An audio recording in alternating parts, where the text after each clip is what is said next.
अस्सलाम वालेकुम पाकिस्तान। मैं हूं सानी खान। हमारा मकसद इदारों की इस्लाह करना है। सोशल रिफॉर्म के साथ साथ हम इदारों की इस्लाह का भी काम करते हैं और इदारों के हेड जो है उनको हम अपनी इंतजामी एडवाइजरी सर्विसेज और कामयाब पॉलिसियां उन पर कामयाब अमल दरामद और बेहतरीन नताइज की हम एडवाइजरी सर्विसेज मुहैया करते हैं। आज हमने सोचा एक बहुत ही अहम टॉपिक पर बात कर ली जाए और तमाम तर लॉ एंड ऑर्डर फोर्सेस जो एजेंसीज हैं, जो ऑपरेशनल इदारे हैं, उनके डिपार्टमेंटल हेड्स को हम ये एडवाइस दे दें कि जनाब, जब आप रियासत का यूनिफॉर्म पहनते हैं, चाहे निचले ग्रेड हो या ऊपर का ग्रेड हो, जब आप रियासत का दिया हुआ रियासती इदारे का जब आप यूनिफॉर्म पहनते हैं तो जो उस पर नेम प्लेट होती है, ये इदारे की भी शनाख्त होती है, ये रियासत की शनाख्त होती है। लेकिन आजकल थोड़ी बदकिस्मती से या वो डिपार्टमेंटल डिसिप्लिन, डिपार्टमेंटल डिकोरम की कमी की वजह से असल में ऐसा हो रहा है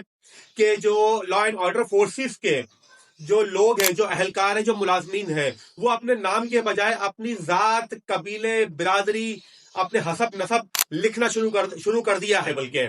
आपको बताएं कि वो कैसे, जिस तरह से मलिक, खान, बिरोही, बलोच, आफरीदी और छाछरो, सुमरो, सोलंगी इस तरह से अपनी नेम प्लेट पर अपनी कास्ट लिखना शुरू कर दिया, जो कि इंतहाई गलत है और इसके असरात इंतहाई खतरनाक है। और इसके असरात के बारे में भी हम आपको बताएंगे और नुकसानात भी बताएंगे।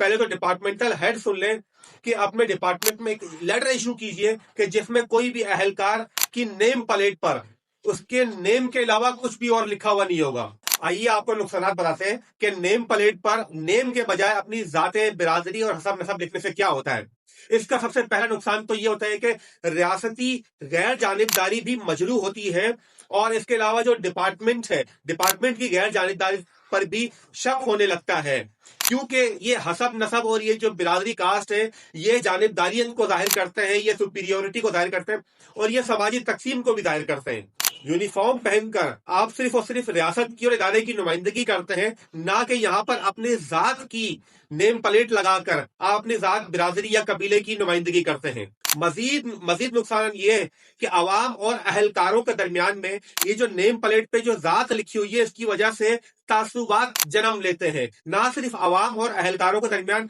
बल्कि एक इदारे के अंदर काम करने वाले उन पुलिस के दरमियान भी ये एक जात, बिरादरी, हसब नसब और कबीले की तफरीक पैदा हो जाती है और एक तासुब का और नस्ल परस्ती का रवैया फरोग पाता है। और इसके अलावा मजीद ये कि इससे समाजी तकसीम और ज्यादा गहरी हो जाती है, डिपार्टमेंट में भी और डिपार्टमेंट से बाहर अवाम में भी। रियासत और रियासत का हर इदारा आपको आपके नाम से जानता है और आपकी कानून और जिम्मेदारियों से पहचानता है, ना कि आपके जात, बिरादरी और कबीले से। आज दुनिया की तमाम तर महज़िब और जदीद और प्रोफेशनल रास्तों में जो भी लॉ एंड ऑर्डर फोर्सेस के जो अहलकार होते हैं, उनकी नेम प्लेट पर सिर्फ उनका नाम ही लिखा होता है, उनकी कोई जात, बिरादरी, कास्ट कुछ भी नहीं लिखा होता।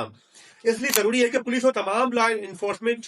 जो है एजेंसीज हैं, उनकी नेम प्लेट पर सिर्फ और सिर्फ नाम लिखा हुआ हो या सर्विस नंबर लिखा हो, बाकी हर किस्म की जात, बिरादरी, शनाख्त को खत्म कर दिया जाए और खत्म करने का हुक्म दिया जाए। इससे होगा ये जो गलत रवैया पाकिस्तान की में फरोग पा चुका है, नाम के बजाय अपनी जात या बिरादरी लिखना, इस रवैये को खत्म होना चाहिए, इस सोच को खत्म होना चाहिए। तो तमाम तर law and order forces, agencies वगैरह, डिपार्टमेंट्स को मैं कहूंगा कि जनाब ऑर्डर दीजिए कि आज के बाद नेम प्लेट पर सिर्फ नाम होना चाहिए, आपकी जात, बिरादरी या कबीला या कास्ट या हसब नसब नहीं होना चाहिए। इसके जो नुकसान हैं वो पहले आपको बता दिए, लिहाजा इस पर फौरी तौर पर अमल दरामद करने की जरूरत है। इसके साथ ही सानी खान को इजाजत दीजिए, मिलते हैं अगली किसी वीडियो में। Thank you.